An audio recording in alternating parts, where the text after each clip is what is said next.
আসসালামু আলাইকুম ভিউয়ার্স, আপনারা কি জানেন প্রতি রাতে সূরা মুলাক তিলাওয়াতকারীর কবরে কি ঘটে? যদি না জেনে থাকেন তবে আজকের এই ভিডিও তো আপনার জন্য। আদুন শুরু করা যাক। হঠাৎ করে দেখে কবরের দুই পাশের মাটি তাকে ধাক্কা দেওয়ার জন্য আসতেছে।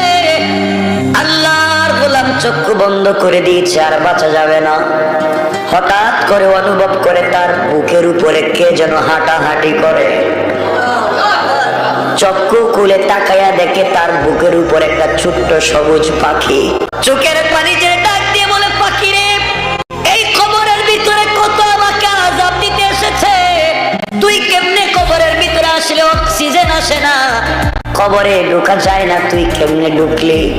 আমাকে যেই সাপ কামড় দিতে চাইলো সাপ দেখি নাই, যেই ফেরেশতা আমাকে মারতে চাইলো ফেরেশতাও দেখি নাই, যেই পোকাগুলা আমার নাক কান দিয়ে ঢুকতে চাইলো পোকাগুলাও নাই। কে বলো তুমি? কে তুমি? কোন গাছের পাখি? মা বাবা হয়তো ভুলে গিয়েছে, বন্ধু বান্ধব আমার জায়গা অন্য কাউকে নতুন বন্ধু বানাইছে, কিন্তু তুমি কে? আমার বুকের উপরে বসে গেলা।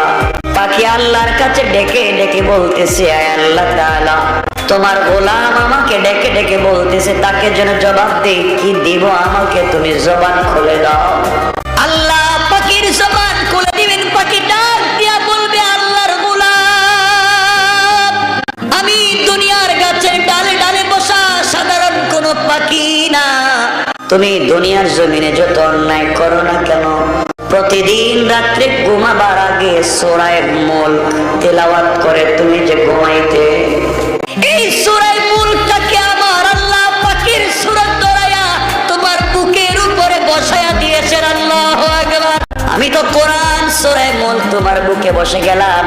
ও মৃত ব্যক্তি, আপনি ঘুমাইয়া যাও, আমার পাখার নিচে ঘুমাইয়া যাও। যেইভাবে বাসর রাত্রে ফুলসজ্জা রাত্রে স্বামী স্ত্রী ঘুমাইয়া যায়, কখন সূর্য উঠে তারা খবর রাখে না, তুমি এইভাবে আমার পাখার নিচে ঘুমাইয়া যাও। আমি দুইটা ডানা কবরের দুই পারে ধাক্কা দিয়ে রেখে দিলাম, কেউ তোমাকে আঘাত করবে না।